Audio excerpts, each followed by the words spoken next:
우리가 지금 영적인 싸움에서 이기기 위해서 주님께서 이 땅에 베풀어 두셨던 하나님의 말씀 요한계시록을 통해서 7개 교회를 지금 탐방하고 있습니다. 오늘은 네 번째 교회 두아디라 교회를 향한 하나님의 말씀을 들여다보려고 합니다. 먼저 이 지역에 대해서 살펴보도록 하겠습니다. 지도를 한번 띄워주십시오. 네, 잘 보이긴 하는데 여러분, 반모섬에서 위로 올라가면 첫 번째 하나님께서 메시지를 전한 에베소, 그 위로 두 번째 메시지를 전한 서머나, 그 위로 지난주에 세 번째 메시지를 전한 버가모 지역, 이제는 여러분이 보시기에 동쪽 그리고 남쪽으로 약간 치우쳐서 내려오면 있는 지역 두아디라 지역에 하나님께서 그 교회에 생겨난 그 교회에게 주님 지금 말씀하십니다. 저를 보여주시죠. 이 지역은 버가모 지역에서 약 64km 정도 떨어져 있는 지역입니다. 대구에서 약 경주간 거리에 정도에 떨어져 있는 지역이라는 거죠. 대부분의 이 소아시아 지역에 있는 도시들은 뭐 큰 산을 끼고 있든지 아니면 산 위에 건립이 되어 있든지 아니면 앞으로는 큰 강이 흐르고 있어서 적군으로부터 막을 수 있는 천혜의 요새인 지역에 대다수 지역 도시가 생겨났는데 두아디라 지역만 그런 천혜의 지역이 아니라 요새의 지역이 아니라 비옥한 평야의 지대에 생겨났습니다. 이 지역은 면직물과 제조 가공이 유명했습니다. 어떤 것이 유명했냐면 평야 지대다 보니까 양들을 키우겠죠.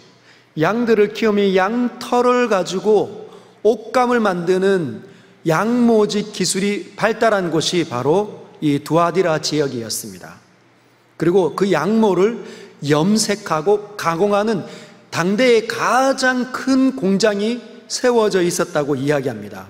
우리가 잘 아는 사도 바울이 약 30년 전, 지금 요한계시록이 쓰여지고 있는 이 당시보다 30년 전에 사도 바울이 하나님의 이 성령에 이끌림 바 되어서 유럽의 복음을 전하려고 터키 지역을 넘어갔습니다. 그 첫 번째 마게도냐의 첫 번째 성이 바로 빌립보입니다. 빌립보에서 사도 바울을 통해서 처음 복음을 받아들인 사람 이름이 여자 자색 옷감 장사였던 루디아입니다. 이 루디아가 어느 지역의 출신이냐? 두아디라 시의 자색 옷감 장사라고 사도행전은 그렇게 묘사하고 있어요. 여러분, 이 지역에 옷감 제조 능력이 탁월했고, 그리고 가죽을 만드는 제조 능력이 탁월했고, 도자기를 만드는 제조 능력이 탁월했습니다. 그러면서 지금 우리 시대에 볼 법한 그런 단체들이 많이 생겨났습니다. 그게 뭐냐면 길드. 한번 따라해 볼까요? 길드. 여러분, 길드 아십니까? 영어로 길드인데 우리나라 말로 바꾸면 협동조합입니다. 협동조합. 농업 협동조합이죠. 농협은. 그러면 수협은 수산협동조합입니다. 여러분, 이런 단체는 뭐냐면 즉 자기네들끼리 같은 일에 종사하는 사람들끼리 모여가지고 한 단체를 이루면 그 단체에 가입하게 되는 거죠. 얼마 정도 회비를 내고 가입을 하면 그 단체가 주는 권익, 보호를 다 받으면서 그 지역에서 일을 할 수 있게 만듭니다. 그런 협동조합 단체가 벌써 이 시기에 2000년 전에 두아디라 시에 성행했다는 거예요. 얼마나 놀랍습니까? 그런데 그런 지역에 우리가 잘 예상하고 있는 것처럼 황제 숭배 사상이 일어났습니다. 사도 요한이 황제 숭배를 거절했기 때문에 잡혀서 지금 반모섬에 갇혀 있는 것이죠. 황제 숭배가 있었고, 이 두아디라 시에는 누구를 섬겼을까요? 물론 여러 신들을 섬겼는데 가장 중심되는 신이 있었습니다. 그 신이 아폴로 신이에요. 아폴로. 들어봤습니까? 아폴로? 이 아폴로는 자기 자신이 태양신이다 이렇게 주장을 합니다. 나는 태양신이다.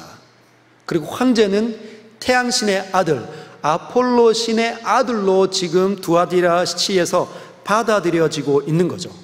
이런 도시에, 이 두아디라에 교회가 생겨났습니다.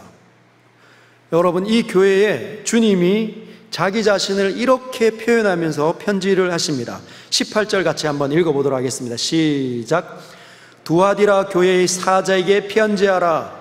그 눈이 불꽃 같고 그 발이 빛난 주석과 같은 하나님의 아들이 이르시되, 예수님께서는 자신의 눈을 불꽃으로 묘사하고 있고 자신의 발을 빛난 주석으로 묘사하고 있습니다. 어떤 것을 상징할까요? 우리에게 무엇을 교훈하시기 위해서 예수님 자기 자신의 이 눈이 타는 불꽃 같다고 묘사하고 있고 발은 빛나는 무거운 주석으로, 단단한 주석과 같은 모양으로 묘사를 하셨을까요? 이걸 정확하게 진단해 보려면, 들여다보려면 뒷부분부터 살펴봐야 합니다. 주님이 18절에 보면 이렇게 이야기합니다.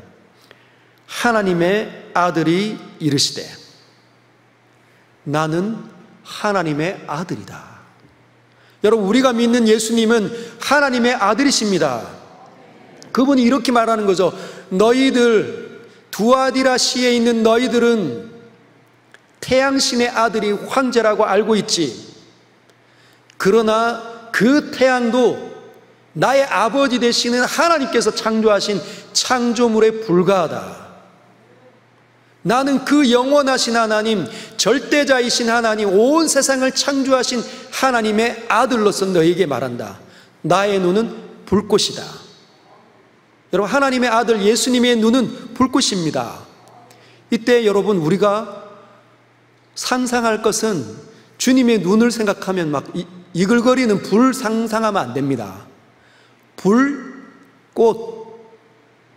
여러분, 불꽃놀이 해보신 적 있습니까? 밤하늘에 막 터지는 불꽃, 이거 말고, 저희들이 어렸을 때, 저도 어렸을 때 가끔은 문구점에 가서, 문방구라고 하죠. 문구점에 가서 불꽃을 샀는데, 색꼬쟁이 같은 거기에, 요만한 크기의 색꼬쟁이에 뭐가 달려 있습니까? 불꽃 액체들이 이렇게 묻어 있잖아요. 철가루들이 이렇게 뭉쳐가지고 있고, 끝에 불을 탁 붙이면 불꽃이 막 탁탁탁탁 튀면서, 불꽃이 막 이렇게 튀면서 이렇게 밤하늘에 이렇게 돌리면서 놀았던 기억이 있습니다. 예수님의 눈이 바로 그 불꽃 같다는 겁니다. 너무너무 밝은데 이 밝은 그 빛 안에서 막 타오르는 그 불꽃 같은 것들이 튀어나온다는 거죠. 무엇을 말씀하시는 것일까요? 그분이 눈이 가장 밝으시다. 온 땅에 있는 모든 어둠도 다 밝혀낼 수 있다. 그분이 보지 못하는 것은 하나도 없다는 거죠. 여기에 있는 저와 여러분들의 모든 지나간 것도 다 알고 계시고, 지금 마음에 어떤 생각이 꿈틀거리는지도 주님은 다 단번에 보시는 분이십니다. 이 사람 봤다가 저 사람 봤다가 요 사람 봤다가 저 사람 보는 게 아니라 한 번에 동시에 모든 세상을 보실 수 있는 능력이 그분에게 있다는 거죠. 여러분, 우리가 병에 걸리면 병원에 가서 MRI를 찍습니다. 그 MRI 검사하면 우리는 외모밖에 못 보지만, 겉에밖에 못 보지만 그 MRI는 우리 안에 있는 깊은 것까지 다 보잖아요. 어떤 것이 생겨났고 어떤 것이 잘못되었는지 정확하게 진단을 합니다. 그러나 오차가 있을 수도 있죠. 그러나 여러분, 예수님의 눈은 오차가 제로예요. 정확한 진단을 하신다는 겁니다. 두 번째, 그분의 발, 하나님의 아들의 이 발은 빛나는 주석이라고 되어져 있습니다. 여러분, 예전에 대포를 막 쏘던 시절이 있었습니다. 대포. 여러분, 이 대포에 큰 이 전쟁이 나면 그 대포에 대포알을 넣습니다. 쇳덩어리, 막 이만한 쇳덩어리를 대포에 넣는 거죠. 그러면 대포가 어떻게 이 쇳 덩어리를 저 멀리까지, 그리고 강력한 속도로 해서 그 성벽에 꽉 꽂아낼 수 있습니까? 그 안에서 이 폭약이 빵, 강력한 폭약이 빵 터져야 그 공기의 힘으로 그 쇳덩어리를 멀리 강력하게 보낼 수 있는 겁니다.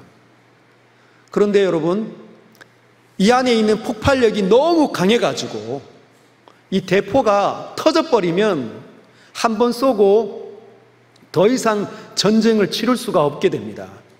그래서 이 대포를 만들 때 가장 단단한 주석, 단단한 금속으로 알려진 주석을 가지고 만든다고 합니다.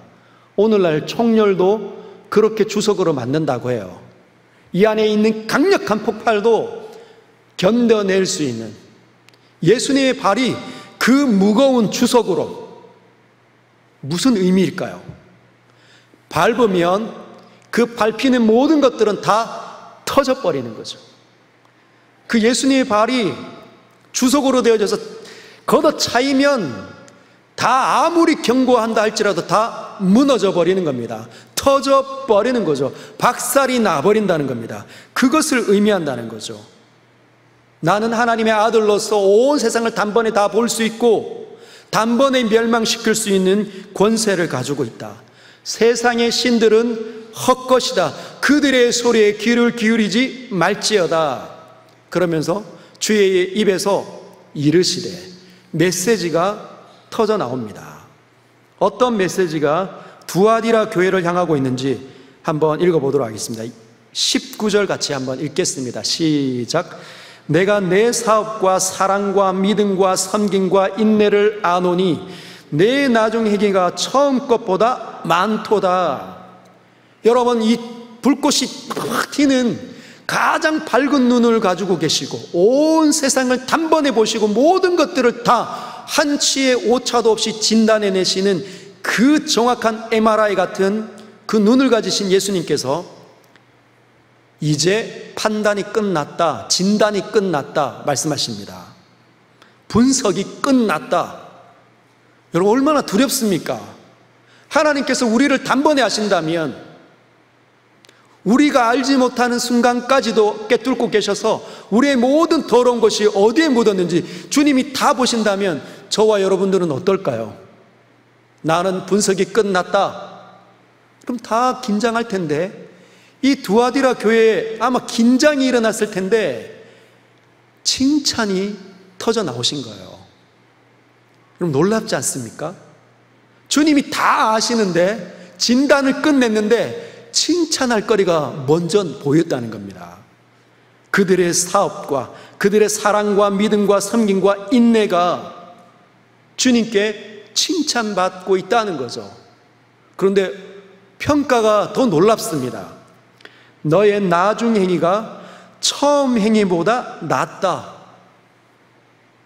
놀랍지 않습니까? 저와 여러분들이 예수님을 처음 어떻게 만났습니까? 예수님을 만났을 때를 한번 떠올려 보십시오. 막 감동이 일어나고 눈물과 콧물이 흐르고 주님을 위해서 살고 싶고 예배가 달콤하고 찬송을 부르며 사는 그 시대를 한번 떠올려 보십시오.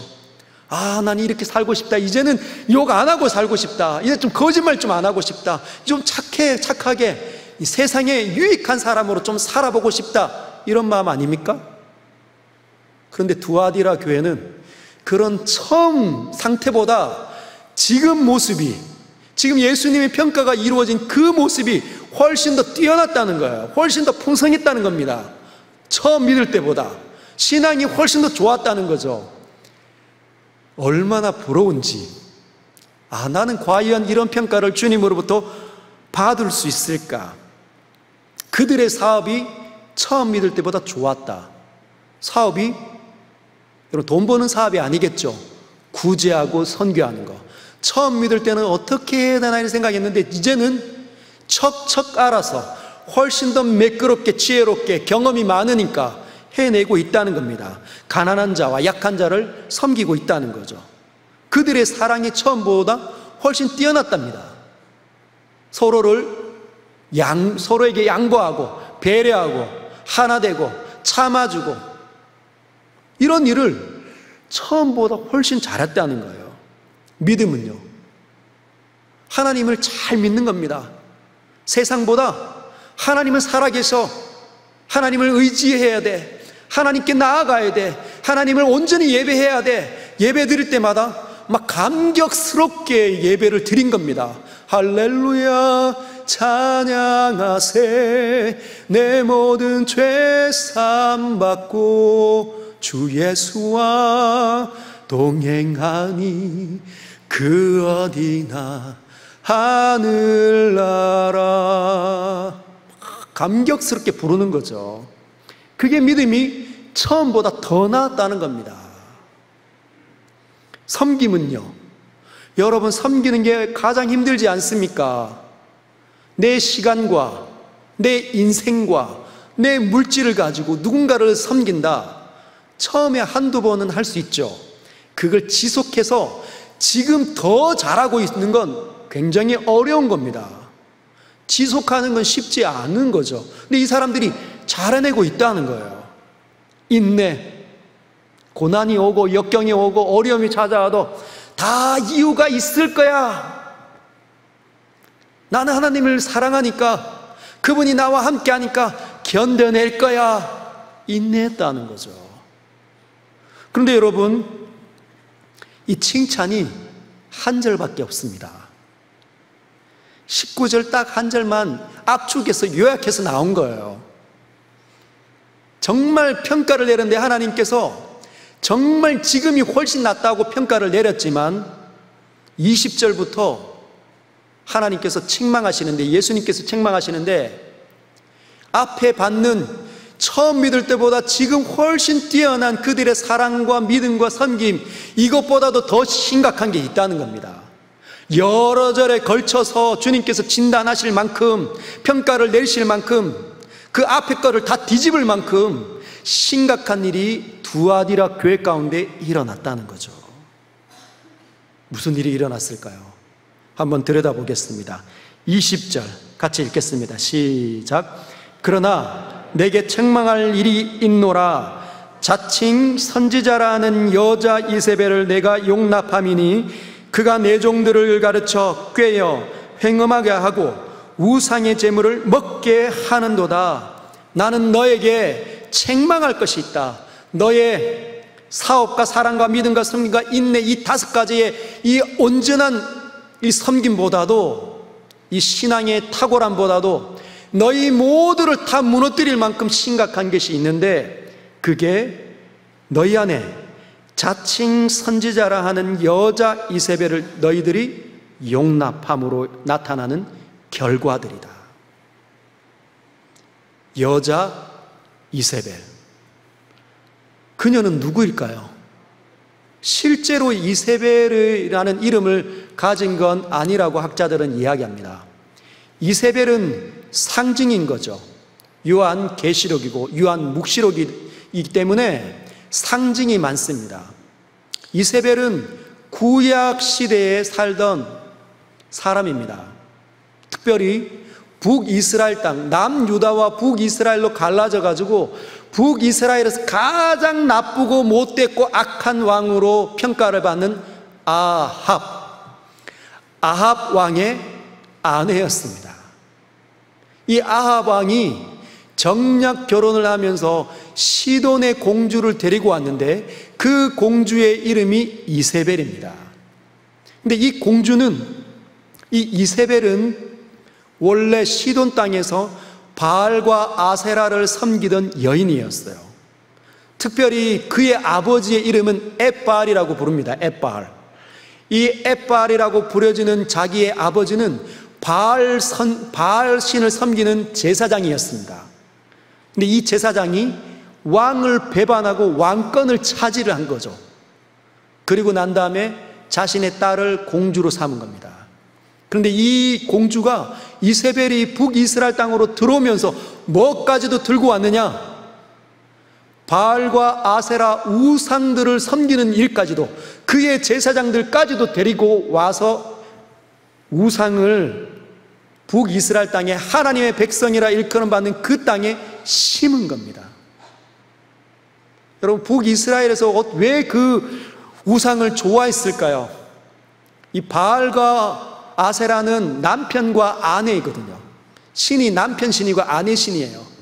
이 남편과 아내가 서로 성적으로 흥분해서 이 관계를 맺으면 하늘에서 번개가 번쩍 치고 비가 툭툭툭 떨어지는 거죠.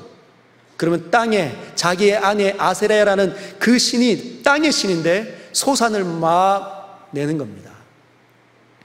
그 신들을 남편 신과 아내 신, 바알 신과 아세라 신을 흥분시키기 위해서, 육체적인 관계를 맺게 하기 위해서 바알 신을 섬기는 남자 창기들과 아세라를 섬기던 여자 창기들이 행음을 하는 겁니다. 그러면 그 신들이 그걸 보고 흥분해서 관계를 맺으면 다산이 일어난다고 생각을 하는 거죠. 풍요가 일어난다고 생각합니다. 근데 북이스라엘에 있는 사람들이 그 모습을 하나둘씩 보면 어떻게 됩니까? 흥분되는 거죠. 육체적인 정욕이 사람들에게 가장 약한 줄 아시죠? 영화를 통해서, 드라마를 통해서 그 장면이 나타나면 늘 자꾸만 머릿속에 맴들어서 성적인 흥분을 가져다 주는, 인간은 성적인 유혹에 가장 약합니다. 먹는 것도 약하고 수면욕도 약하지만 성적인 이 유혹에 가장 약하다는 거예요. 타락해버리는 거죠. 그 사람 이세벨의 이름을 두아디라에 가만히 들어온 그 여자를 가리켜 주님이 붙였습니다. 여러분, 이 사람은 이 당시에 자칭 선지자라고 말하는 사람이었습니다. 나는 선지자야. 이게 무슨 말일까요? 나는 하나님의 신의 계시를 받는 사람이야. 이러면서 교회에 들어왔다는 거죠. 이 당시 종교의 풍습을, 관행을 제가 여러분에게 말씀드리겠습니다. 지금 이 두아디라 씨가 섬기는 신이, 가장 뛰어난 신이 누구였다고요? 주된 신? 아폴로는 남자 신이죠. 근데 이 아폴로 남자 신을 섬기는 남자 제사장들 가운데 두고 있는 한 여자가 있습니다. 여자가 한두 사람 있는 거죠. 그 여자를 가리켜 신탁녀라고 합니다. 신탁녀. 한번 따라 할까요? 신탁녀. 신탁녀. 하나님의 소리를 받아서, 즉 이 아폴로의 소리를 받아서 선언한다, 선지자 같은 사람을 신탁녀라고 합니다. 아폴로 신의 메시지를 받아서 그 두아디라 씨에 있는 제사 드리는 사람들에게 메시지를 주는 거죠. 너희는 오늘 이런 일을 겪을 것이다. 한 달 뒤에 어떤 일을 겪을 것이다. 즉 무녀 같은 사람입니다. 그런 사람이, 우상을 섬기던 그 사람이, 그 여자가 지금 교회 안으로 들어왔다는 거예요. 왜 들어왔겠습니까? 왜 들어왔겠습니까? 예수 믿으려고 들어왔다는 겁니다. 뒤에 보면 그 여자에게 회개할 기회를 주시는 것처럼 그가 예수님 믿겠다고 들어왔던 것 같아요. 나는 이제 아폴로 신을 더 이상 섬기지 않고 아폴로 신의 메시지를 받아서 예언하는 것, 점치는 것을 내가 이제 중단하고 예수님을 믿겠습니다 하고 결단하고 들어왔다는 거죠. 그런데 문제는 그 여자 이세벨이, 그 여자 선지자가 교회 안에 들어와서도 스스로 선지자 노릇을 하고 있다는 겁니다. 너희들 나 알지? 나 아폴로 신의 메시지를 받아서 예언했던 사람이야. 나 지금 예수님의 소리를 듣고 있어. 나 지금 성령의 소리를 듣고 있어. 나 지금 하나님 아버지의 소리를 듣고 있어 라고 말하면서 교회를 흔들고 있다는 겁니다. 얼마나 위험천만한 일이 그 두아디라 교회에 일어났을까요? 여러분, 이 여자가 와서 이 교회를 어떻게 흔들었을까요? 이런 겁니다. 여러분, 이 두아디라에 여러 가지 길드, 협동조합 단체가 많았다고 이야기했죠. 옷감 제조, 염색 제조, 가죽 제조, 도자기 제조, 이런 단체들이 많았는데 이런 단체가 섬기는 신이 있었습니다. 그 신이 그 도시의 신 아폴로 신이었어요. 이 아폴로 신은 태양신 아닙니까? 이 태양신, 모든 걸 밝힌다. 그래서 이 신에게만 가면 뭘 들을 수 있냐? 미래를 들을 수 있다고 생각을 합니다. 미래를 점칠 수 있다고 생각하는 거죠. 여러분, 이 상인들이, 여러 상인들의 조합들이 두아디라시에 있는 아폴로 신에게 제사를, 또 제물을 대던 일을 했습니다. 왜 그랬을까요? 여러분, 양들을 기르려면 날씨에 민감합니다. 앞에 뭐가 있는지, 또 전쟁이 있는지 이걸 잘 예측을 할 수 있어야 됩니다. 풍요로움이 오래 있을 건지, 가뭄이 깃들 건지 미리 점쳐야 되는 거죠. 그러려면 이 상인들의 조합들이 전부 다 하나둘씩 돈을 모아다가 누구에게요? 아폴로 신전의 제물을 대는 겁니다. 세금으로 바쳤다는 거죠. 여러분, 오늘날에도 우리나라에서 내가 이제 어부로 살아야겠다, 이제 은퇴해서 배 하나 사서 난 이제 평생 어부로 함께 살아봐야 되겠다, 그런다고 여러분 배 구입해서 그냥 배 몰고 바다에 나가서 그물 내려가지고 고기 잡을 수 있습니까?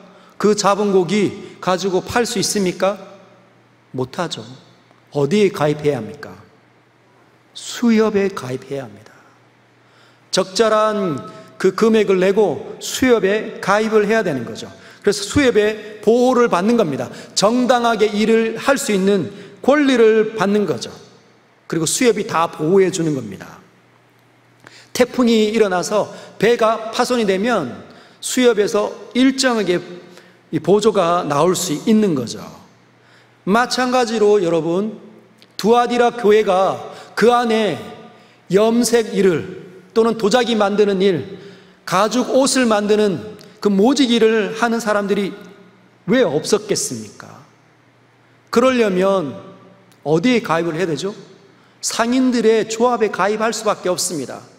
근데 거기에 가입을 하게 되면 어쩔 수 없이 아폴로 신전에 돈을 대야 되고 그 예식에 참여해야 되고, 그렇게 되면 신앙의 변질이 일어날 수 있다는 것이죠. 그 일을 이세벨이 한 겁니다. 이세벨이. 예를 들어 이런 거죠. 어떤 분이, 신앙인이 고기 식당을 열은 겁니다. 이 숯불 갈비점을 열었는데 사람들이 찾아옵니다. 영업하는 사람들이, 사장님, 여기서 영업하려면, 잘 하려면 고기만 팔아서는 안 돼요. 음료수만 팔아서는, 콜라, 사이다만 팔아서는 안 됩니다. 그럼 모두 팔아야 됩니까?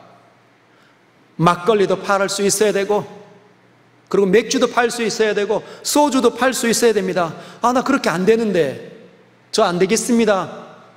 그리고 주일에도 문 닫고 믿음을 지켜서 애를 쓰고 있는데, 여러분, 장사가 잘 안 되는 거예요.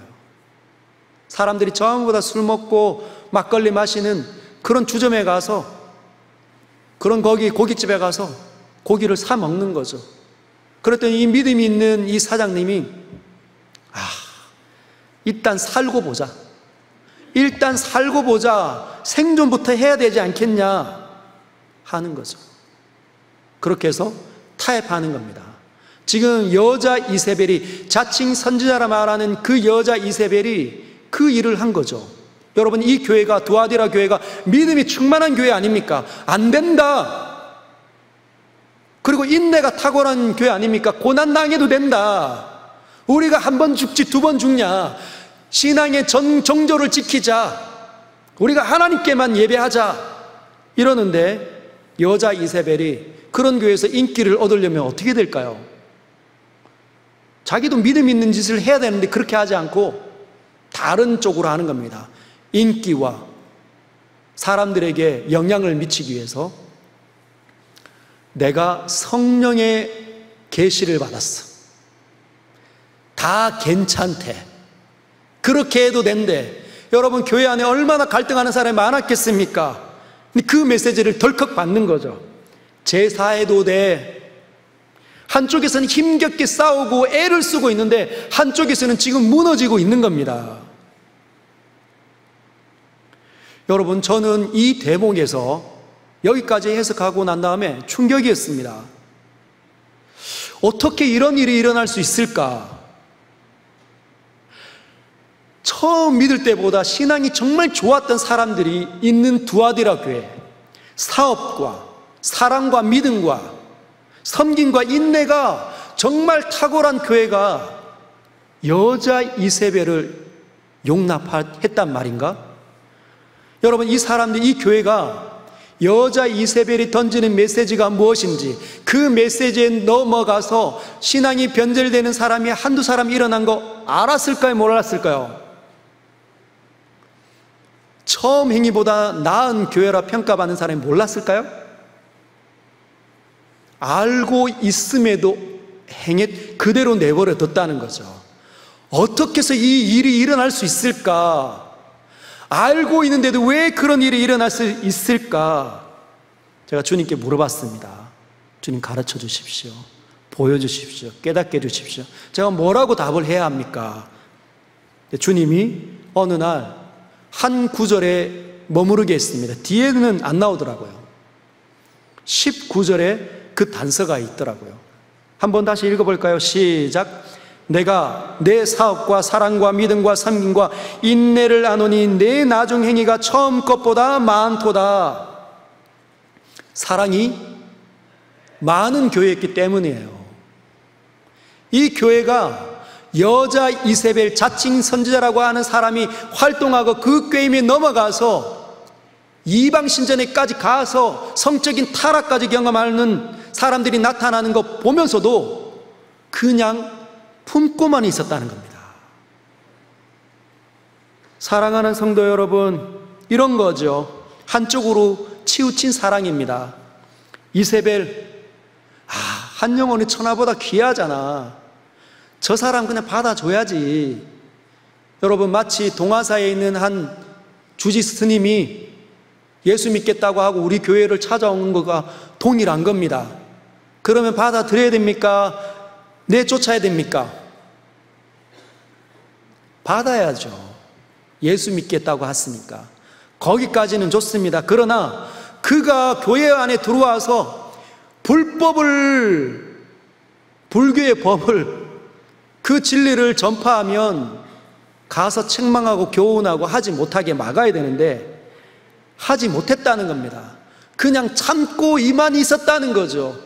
그를 통해서 변질되는 사람들이 곳곳에서 생겨나고 있는데 그 죄악을 먹고 마시면서 우상에게 절을 하고 행함하고 성적인 타락하고 있는 그 지체들 보면서 두아디라 교회는 우리 형제들인데, 우리가 그동안 같이 신앙생활한 시절이 얼마나 많은데 그들에게 징계를 내린단 말인가?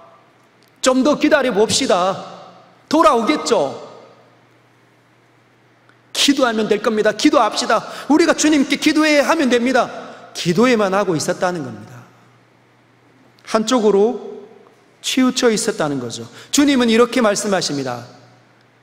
네가 큰 죄악을 용납하고 있었다. 이 용납하다는 이 단어가 참고만 있다, 이런 뜻입니다. 참고만 있다는 거예요. 그냥 그 죄악이 죄다른 사실을 알면서 견디고만 있었다는 것이죠. 왜? 견뎌냄이, 인내가 탁월한 교회였고 사랑이 탁월한, 성품이 좋은 사람들이 많아진 겁니다. 사랑하는 성도 여러분, 그냥 좋기만 하면 이건 잘못됩니다. 여러분, 균형을 갖추어야 합니다. 이 사랑이 온전한 사랑이 되려면 한쪽으로 치우치면 안 되고 균형을 잡아야 됩니다. 그래야 참된 사랑으로 나타날 수 있다는 거예요. 사랑의 효과가 나타날 수 있고 열매를 맺을 수 있습니다. 치우치면 안 되는 거죠. 그러면 치우치지 않고 온전한 사랑을 이루려면 무엇을 해야 할까요? 뭐가 필요할까요? 지혜가 필요합니다. 그 사랑에 지혜를 더해야 참된 사랑, 온전한 사랑이 될 수 있음을 기억하시기를 바랍니다. 여러분, 이 지혜는 분별력입니다. 분별력. 예를 들어 예수님께서 우리에게 이런 명령을 하셨죠. 내 이웃을 내 몸과 같이 사랑할지어다. 이웃이 얼마나 다양합니까? 이웃은 좋은 사람도 있고 내 친구도 있고 우리 선배도 있고 그런데 그 중에는 나쁜 사람들도 있다는 거예요. 근데 주님은 이렇게 명령하십니다. 그 이웃들을 너의 몸처럼 사랑할지어다. 좋은 사람들은 할 수 있는데 나쁜 사람들은 치우치면은 큰일 납니다. 예를 들어 도둑질하는 사람을 우리가 어떻게 사랑할 수 있을까요? 그래, 내가 저 사람 품어야지, 내가 사랑해야지, 내가 예수님의 사랑을 경험한 것처럼 나도 저 사람을 품어줘야 되겠다 하고 그냥 그 사람이 오늘도 도둑질하고 내일도 도둑질하는데 여전히 그냥 참아주기만 하면 그 사람을 망치는 겁니다. 도둑질을 끊지 않으니까. 나는 사랑받는 거구나, 이렇게 해도 되는구나 착각을 하게 되는 거죠. 그것이 한쪽으로 치우친 사랑입니다. 지혜가 없는, 분별력이 없는 사랑인 것이죠. 어떻게 해야 될까요? 그거 도둑질하는 거 잘못된 겁니다. 도박하는 거 잘못된 겁니다. 싸우고 분을 내고 사람을 때리는 거 잘못된 겁니다. 악한 말을 쏟아내는 거 잘못된 겁니다. 말을 해줄 수 있어야 됩니다. 가르쳐 줄 수 있어야 된다는 거죠. 그리고 그 사람을 그러면서 품어내고 사랑할 수 있어야 된다는 겁니다. 그 사람에게 가르쳐 주는 겁니다. 그 일이 잘못되었음을. 그럼 그가 깨닫는 거죠. 이 일을 통해서 내 아내가, 내 남편이, 내 부모님들이, 내 형제들이, 내 지체들이 싫어하고 고통을 당하는구나. 나는 이렇게 살면 안 되는구나. 후회하고 그 삶을 뛰쳐나오면 그 사람이 온전해지지 않겠습니까? 그게 그 사람을 사랑하는 방식, 온전한 사랑의 방식입니다. 잘못된 것은 잘못되었다 말해야 된다는 거죠. 용납하면 안 됩니다. 그러면 모든 부분이 다 썩어가는 거죠. 새끼손가락 하나만 썩었는데, 골맞는데 이걸 내버려 두니까 이 안에 있는 고름들을 다 빼내지 못하면 점점 썩어가서 손가락뿐만 아니라 손, 팔 전체를 절단해야 될 수도 있다는 거예요. 사랑하는 성도 여러분, 우리 안에, 우리의 이 신앙생활 가운데 혹시나 가만히 들어오는 이 세상의 것, 세상의 문화가 있습니까? 여러분과 저를 유혹하려 드는 이 세상의 성적인 이 타락한 문화가 있을 수도 있고, 또는 세상의 가치관, 물질이 주는 안녕 때문에 성공을 위하여서 막 경쟁하면서 무자비한 삶을 만들어내는 그런 죄악이 있을 수도 있습니다. 그냥 내버려두면 온몸이 다 썩어버릴 겁니다. 여러분, 예수님께서 그런 사람들에게 기회를 주십니다. 가르쳐 주시는 거죠. 이건 잘못되었다. 주님이 실제로 실천을 보여주십니다. 21절을 보면 또 내가 그에게, 이 그는 여자 이세벨입니다. 그에게 회개할 기회를 주었으되, 회개할 기회를 주십니다. 어떻게 주실까요? 예배 때 마음에 찔리도록, 또는 상황을 일으켜서 일이 잘 안 되는 걸 통해서 내가 뭔가 잘못되었는가 보다, 또는 사람들을 보냅니다. 권사님과 장로님과 집사님과 신실한 사람들을 보내어서 설득하고 훈계하고 책망하는 거죠. 그건 잘못된 것입니다. 그렇게 하면 우리 교회가 병듭니다. 그렇게 하지 마십시오. 그런데 이들이 듣지 않았어요. 이 여자 이세벨은 듣지 않았습니다. 자기의 음행을 회개하고자 하지 아니하노도다. 고집, 교만이 여전히 있었다는 거죠. 뭔가가 찔리면 회개하고 돌이켜야 되는데, 나 그냥 이대로 살다가 죽을 거야. 여러분, 그러면 하나님께서 주시는 그 기회를 차버리면 나에게 다시 안 올 수도 있습니다. 우리 젊은 중고등부 아이들이 가끔씩 이런 생각을 하잖아요. 우리 아빠 엄마는 너무 신실하셔가지고 지금 내가 너무 일찍부터 예수님 믿었네. 정말 어떤 분은 죽을 때, 십자가의 강도는 죽을 때 예수님 믿고 천국 들어갔는데 나도 그렇게 살면 얼마나 편했을까. 하나님께 기도하고 말씀 보고 똑바로 살고 정직하게 살고 바르게 사는 일, 부지런하게 사는 일, 성실하게 사는 일, 온전하게 사는 일 너무 힘들어. 나도 죽을 때 믿었으면 정말 좋았을 텐데. 진짜 어리석은 사람입니다. 지금 기회는 그때 다시 오지 않을 수도 있다는 거예요. 주님이 주실 때, 은혜를 주실 때 그때 받아야 된다는 겁니다. 주님이 이렇게 말하는 거죠. 회개하지 아니하는도다. 볼지어다. 22절. 내가 그를 침상에 던질 터이요. 침상에 던진답니다.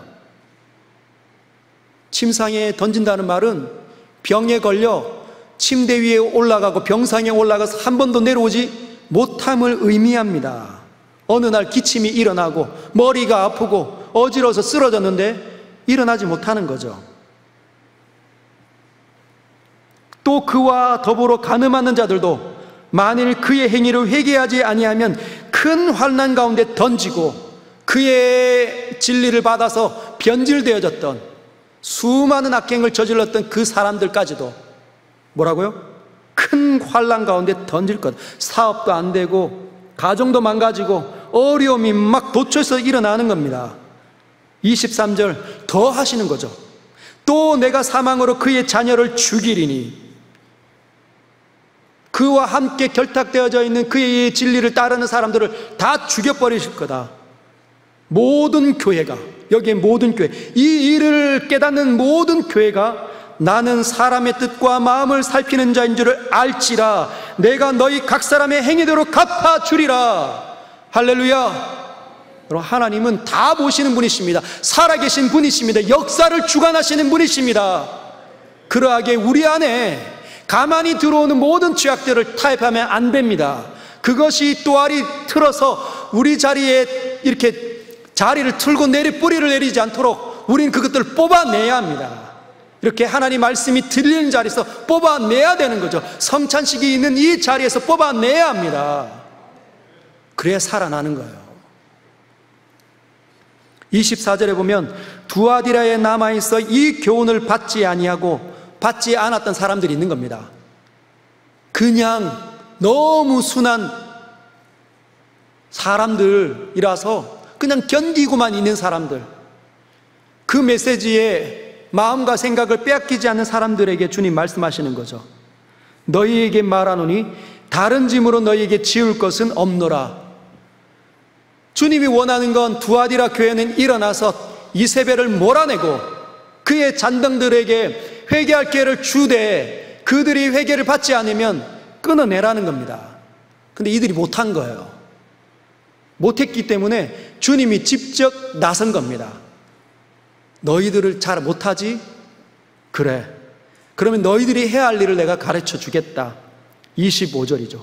다만 너희에게 있는 것을 내가 올 때까지 굳게 잡고 있으라. 믿음이라도 굳게 지키고 있거라. 변질되지 말고 절대로 속아 넘어가지 말고 세상 것에 기웃기웃거리지 말고 하나님 나라에 굳건하게 남아 있으라고 말씀하십니다. 그런 사람만이 하나님의 나라를 받게 되는 거죠. 사랑하는 성도 여러분, 오늘 이 말씀을 저와 여러분들의 이 삶 가운데 적용시키시기를 원합니다. 그래서 죄악을 타협하지 마시고, 그래서 살이 썩어가듯 영성이 썩어가서 정말 하나님 앞에 감동이 없는 예배 드리는 거 이제 끝내시고 하나님의 거룩한 예배 온전하게 드리시기를 바랍니다. 특별히 이 성찬을 대하면서 주의 떡과 포도주의 참여함을 통해서 다시 정결하게 쓰시기를 주님의 이름으로 축복합니다.